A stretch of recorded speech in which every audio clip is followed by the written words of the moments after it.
Bonjour chers étudiants et bienvenue dans le corrigé de la série de TD mécanique, série numéro 2. On va parler un peu de cinématique. Donc vous savez, dans le mécanique, vous avez deux grands sujets. Le premier, c'est la cinématique, c'est-à-dire on va étudier les mouvements sans faire appel aux forces. Et dans la deuxième partie, ça sera la dynamique. On va retrouver les équations du mouvement, cette fois-ci en utilisant les forces. La même chose, je vais partager cette vidéo en plusieurs vidéos. Dans le premier, je vais corriger l'exercice numéro 1. Bon, cet exercice va s'intéresser à l'étude d'un point M qui va décrire un mouvement circulaire. On va l'étudier en coordonnées polaires, déterminer les vitesses, les accélérations, rayons de courbure. Ensuite, déterminer la base de freinée qui est la base, ne pas confondre base de freinée qui est le vecteur tangent à la trajectoire et le vecteur normal à la trajectoire. Donc, on va voir la différence entre la base de polaire et la base de freinée. Donc, voilà l'exercice. Donc, vous avez ce point M qui décrit un mouvement circulaire de centre C. Il est repéré par ses coordonnées polaires phi et ρ. Donc, voilà la distance ρ, la distance OM et l'angle phi. Donc, ça, ce sont les coordonnées polaires classiques. D'accord ? Et on vous pose quelques questions. Montrez que le triangle OCM est un triangle isocèle. Exprimez cosinus phi en fonction de R et de phi. Exprimez les coordonnées de M en fonction de R et de phi. En déduire l'équation de la trajectoire en coordonnées cartésiennes. Équation liant x, y et R. Équation de la trajectoire en coordonnées cartésiennes. Bon, bien sûr, il faut s'attendre à un cercle de centre C et de rayon R. Ensuite, déterminer, tout ça c'est des questions simples, voilà où ça devient intéressant. Exprimer dans la base polaire le vecteur OM, la vitesse, et en déduire le vecteur tangent à la trajectoire. Donc ça, on va appliquer ce que nous avons vu dans le titre des numéro 1, comment déterminer le vecteur tangent à un autre vecteur. Ensuite, déterminer le vecteur accélération et déduire sa composante tangentielle et sa composante normale. Et à partir de là, déduire le vecteur normal à la trajectoire, c'est-à-dire celui qui va compléter tôt pour former le vecteur, la base de freinée. Et enfin, déterminer le rayon de courbure et la longueur de la trajectoire. Vraiment un exercice type examen que je vous conseille de bien travailler avant de regarder le corrigé. Bien, allons-y donc doucement. Donc, on vous dit, le triangle OCM, c'est un triangle, bien sûr, isocèle. Pourquoi? Parce que vous avez le OC est égal à CM est égal au rayon. Donc, cette distance-là est égale à celle-là. C'est le rayon du cercle. Donc, c'est un triangle isocèle. Deuxième question, exprimer cosinus phi. Vous voyez bien, pour exprimer cosinus phi, je vais faire la projection de C sur OM. Donc, vous avez ici un triangle isocèle. Si vous faites la projection de C, ici la projection de C, voilà, sur la distance OM, vous avez ici H, vous avez bien sûr cosinus phi cette fois-ci, donc vous voyez bien cosinus phi est égal à OH, et bien sûr cette distance est égale à celle-là. Donc OH sur R. Donc OH est égal à quoi? Est égal à R cosinus phi. Donc OH est égal donc OH, mais surtout OH, pardon, voilà, OH est égal à R cosinus phi.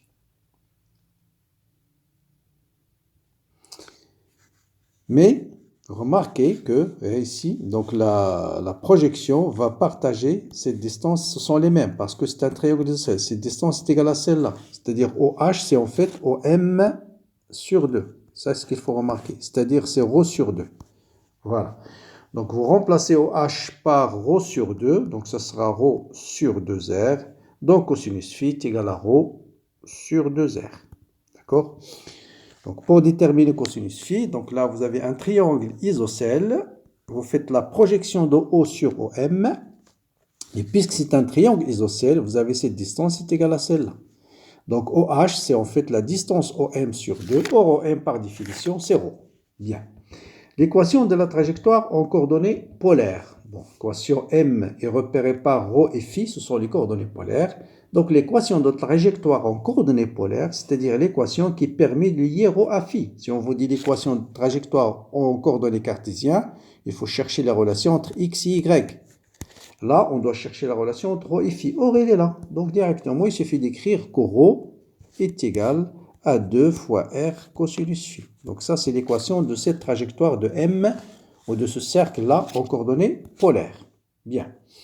Maintenant, on va déterminer la trajectoire en coordonnées cartésiennes de ce point M. D'abord, on va déterminer quelles sont la relation entre les coordonnées cartésiennes et les coordonnées polaires. Coordonnées cartésiennes, je projette M sur l'axe des X, je projette M sur l'axe des Y. Et vous voyez bien que X, cosinus de cet angle, X, c'est ρ cosinus phi. Y, c'est ρ sinus phi. Bon, quelqu'un peut dire tout de suite rapidement que x sur ρ ou bien x au carré plus y au carré égale à ρ au carré et dire la trajectoire c'est ça. Faites très attention, ça c'est pas vrai. Pourquoi? Parce que ρ n'est pas une constante. ρ il dépend de phi. ρ dans l'exercice c'est une fonction de phi. Donc si c'était ρ égale à une constante, donc on va dire c'est un cercle de centre 0, 0 et de rayon R. Vous voyez bien, là c'est pas un cercle de centre 0, 0. Donc, surtout ne pas faire cette erreur-là. Donc, il faut chercher la relation entre x, y sans faire apparaître phi. Donc, on va faire x. Je vais remplacer maintenant ρ par sa valeur ici. Donc, ρ, c'est 2r cosinus phi. Donc, je remplace ρ dans cette expression et je remplace ρ dans cette expression. Donc, je vais avoir x égale à 2r fois cos carré de phi. Voilà. La même chose, je vais avoir y égale à 2r cosinus phi sinus phi. Là, il faut faire appel aux relations trigonométriques. Donc, vous avez cos carré, c'est 1 plus cosinus de 2 phi sur 2. Et 2 cosinus phi sinus phi égale à sinus 2 phi sur 2 phi. Donc, n'oubliez pas, pour chercher l'équation de la trajectoire, il faut éliminer en fait tout ce qui dépend du temps. Il faut trouver une relation uniquement entre x, y et une constante. Donc, voilà. Donc, on va remplacer cos carré de phi par 1 plus cosinus de phi et là par sinus de phi. Et là, c'est facile d'éliminer cosinus de phi, sinus de phi. Il suffit de l'isoler. Donc, je vais faire x moins r est égal à r cosinus de phi. Y est égal à r sinus de phi. Mettre ça au carré. Donc, on va mettre avec une autre couleur ça au carré est égal à ça au carré. Y au carré est égal à ça au carré. Et faire la somme. Comme ça, cos carré plus sinus carré va être égal à 1. Donc, il va me rester juste x au carré, r au carré. Et donc, j'arrive à mon équation de la trajectoire. C'est x moins r au carré plus y au carré. Cette fois-ci, c'est une constante parce que le rayon, c'est une constante. Et là, vous voyez bien, c'est un cercle. Le centre R0, parce que l'équation d'un cercle, c'est x moins x0 au carré plus y moins y0 au carré est égal à r au carré. Le centre C, c'est x0, y0. Donc, c'est un cercle de centre R est 0, c'est normal. Vous voyez bien, le centre de ce cercle, c'est x égale à R, y égale à 0. Et son rayon, c'est R. Donc, on devrait normalement s'attendre à cette équation-là. D'accord? J'espère que c'est clair. Allons-y. Maintenant, on nous dit, voilà les questions intéressantes, c'est déterminer vecteur vitesse OM et le vecteur taux. Donc, l'expression du vecteur OM. Bon, coordonnées polaires, c'est bien sûr ρ suivant le vecteur unitaire ρ. La vitesse en coordonnées polaires, c'est la dérivée du vecteur OM par rapport à t. Toujours faire attention dans quel repère je dérive. Je dérive dans le repère absolu, au xy. D'accord? Donc, ça me donne quoi? Ah, ça va me donner bien sûr la dérivée de ρ par rapport au temps, qui est ρ point suivant ρ, plus ρ, la dérivée de ρ par rapport à phi, par rapport au temps. Or, la dérivée de ρ par rapport au temps, c'est la dérivée de ρ par rapport à phi, multiplié par d de phi sur d de t qui est égal à phi point. Et donc, vous voyez bien que ça va me donner ρ point suivant ρ, plus, ou bien moins, cette quantité, moins 2 r fois ρ fois phi point fois sinus phi, d de ρ sur d de t. Qu'est-ce que j'ai écrit ici, pardon? Bien, donc là, il faut faire attention, il faut écrire tout de suite, là, des relations très importantes qu'on a déjà démontrées. La dérivée de ρ par rapport à phi, c'est e phi, hein, c'est e phi. Ça veut dire, et bien sûr, la dérivée de e phi par rapport au temps, c'est moins ρ. Donc, je dérive d de ρ par rapport au temps, c'est d de ρ sur d de phi, multiplié par d de phi sur d de t, c'est phi point. Or, d de rho sur d de phi, c'est e phi. Donc, c'est e phi fois phi point tout simplement. Donc, plus rho, ici rho, fois phi point, fois e phi.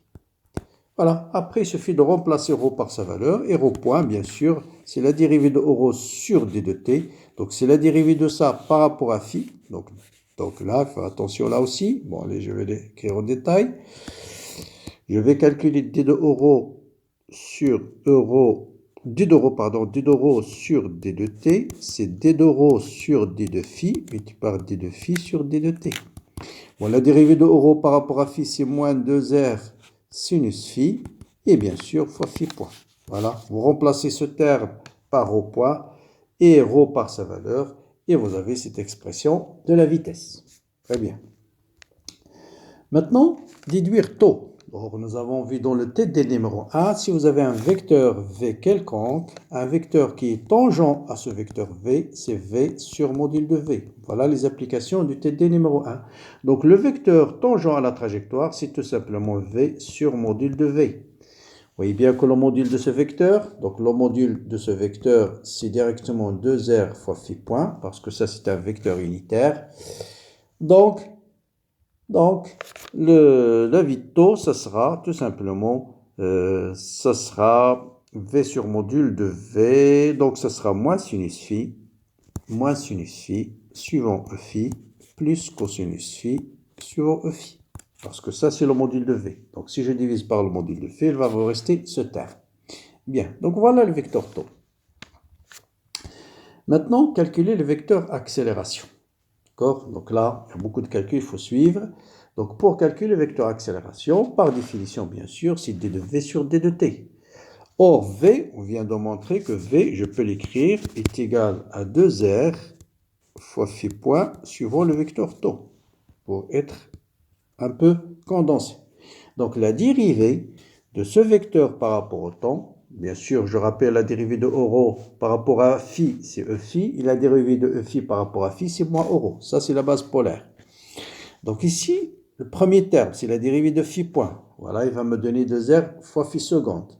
Ensuite, c'est 2r fois phi point, la dérivée de taux par rapport au temps. Voilà, je remplace le vecteur taux. Et là, vous voyez 4 termes. Vous allez avoir 4 termes. La dérivée de sinus phi par rapport au temps. Ensuite, la dérivée de rho par rapport au temps. Ensuite, la dérivée de cosinus phi par rapport au temps. Ensuite, la dérivée de e phi par rapport au temps. D'accord? Et bien sûr, la dérivée de euro, par exemple, par rapport au temps, si je multiplie ça, dérivée de euro par rapport au temps, c'est phi point suivant e phi. Et la dérivée de e phi par rapport au temps, c'est moins phi point suivant euro. Voilà. Laisse le soin de suivre ces résultats et vous allez trouver tout simplement 2 phi point cosinus phi suivant euro plus 2 phi point sinus phi suivant e phi. Voilà, je fais 2 phi point en facteur et je trouve gamma égale à cette expression-là. Donc voilà l'expression de gamma dans la base polaire. D'accord?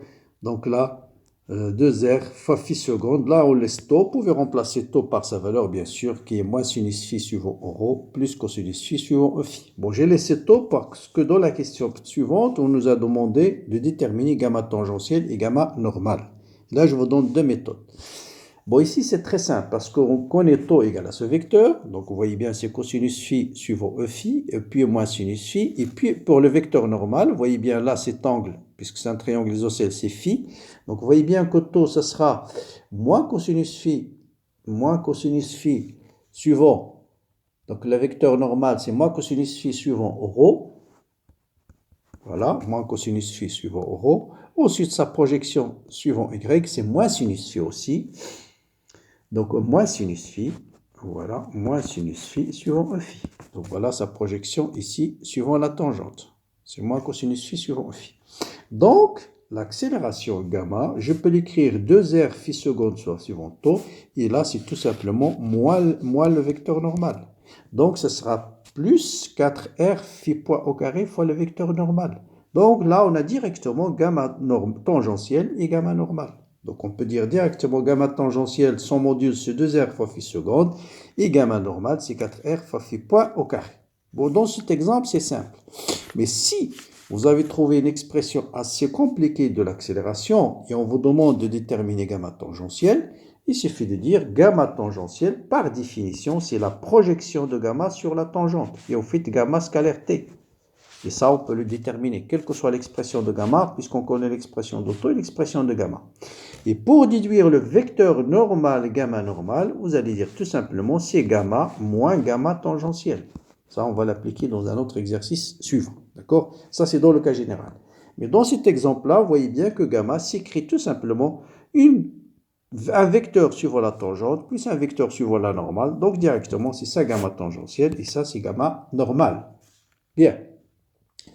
Maintenant, on nous demande de déterminer le rayon de courbure. Bon, le rayon de courbure, vous avez deux méthodes. Soit gamma normal qui est égal à 4 fois R phi point au carré. Par définition, c'est V carré sur ρ. V, c'est le module de la vitesse.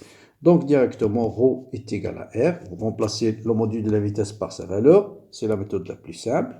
Mais vous pouvez aussi compliquer la vie un petit peu et appliquer la formule. ρ est égal à module de la vitesse au cube sur module de V vectoriel gamma. Vous avez aussi cette expression qui permet de calculer gamma. Vous allez calculer V vectoriel gamma et vous allez déduire ρ est égal à R aussi. Bon, les deux méthodes, mais la plus simple, bien sûr, c'est V carré sur ρ.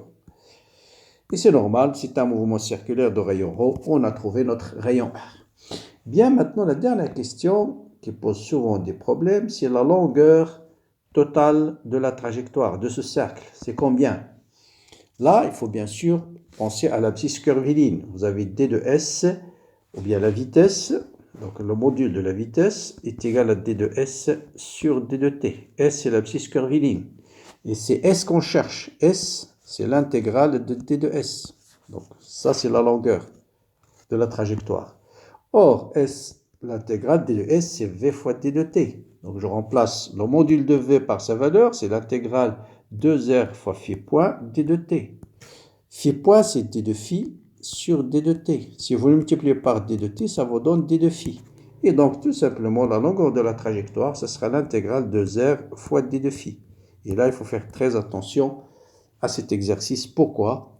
Parce que vous voyez bien phi, entre ce point-là, j'appelle A, jusqu'au point B. Donc, entre A et B, voilà l'angle phi, il varie entre, donc entre A et B, phi varie entre 0 jusqu'à pi sur 2. Là, vous voyez bien, phi varie entre 0 jusqu'à, en ce point phi, c'est cet angle. Et entre O jusqu'à A, entre O et A, voilà phi. Ici, phi, c'est cet angle. Donc, il varie entre 3 pi sur 2 jusqu'à 2 pi. Est-ce que c'est clair, hein? Donc, pour ne pas avoir ce problème, on va définir un angle alpha ici. D'accord? Vous avez un angle alpha. Cet angle alpha, voilà, je vais peut-être refaire un autre schéma. Voilà votre cercle. Voilà, voilà, mais j'ai mon angle phi. Voilà, le rayon. Et vous avez votre angle phi qui varie entre 0, on a dit, jusqu'à pi sur 2, ensuite de moins pi sur 2 jusqu'à 2 pi, ou bien on va définir ce alpha. Et vous avez bien sûr, alpha c'est un angle extérieur à ce triangle, est égal à cet angle plus celui-là, donc alpha est égal à 2 phi. Or, si le point M se déplace de là, vous avez alpha égale à 0, ici alpha égale à pi sur 2, alpha égale à pi, alpha égale à 2 pi. Donc alpha, pas de problème, elle varie entre 0 jusqu'à 2 pi. Donc il suffit de trouver la relation entre alpha et d de alpha et d de phi. D'accord? Donc on va dire, puisque alpha est égal à 2 phi, donc d de alpha c'est 2 fois d de phi, donc s de t, s plutôt, est égal à l'intégrale de r de 2r d de phi, c'est-à-dire l'intégrale de r d de alpha. Et là je peux mettre directement entre 0 et 2 pi, et ça vous donne s est égal à 2 pi fois r, c'est normal, la longueur d'un cercle de rayon de pi. Sinon, si vous avez laissé phi, il faut faire très attention, pour phi, il ne faut pas faire entre 0 et 2 pi, ça sera l'intégrale de 0 jusqu'à pi sur 2 d'abord, d'accord, 2r t de phi, ensuite plus l'intégrale de 3 pi sur 2 jusqu'à 2 pi. Pour l'autre moitié de cercle, là, 2r d de phi, et là vous trouvez aussi 2r fois pi. C'est la même chose, d'accord? Je répète la dernière remarque, hein. N'oubliez pas l'angle phi, c'est cet angle. Vous voyez bien ici, phi égale à 0, en ce point, phi égale à pi sur 2. D'accord? Mais dans l'autre moitié du cercle, le phi il varie entre cet angle-là, qui est 3 pi sur 2, jusqu'à cet angle-là, qui est 2 pi. D'accord? Au 0. Voilà. Donc voilà pour cet exercice, premier exercice de cette série. On a vu un peu comment trouver gamma tangentielle, gamma normale, trouver les vecteurs de la base de Freinet, comment déterminer le rayon de courbure. Voilà des questions de base qui sont souvent posées dans le devoir numéro 1 de mécanique. Voilà, bon courage, n'hésitez pas toujours à partager les vidéos avec vos amis et à bientôt pour le corrigé de la série de l'exercice numéro 2.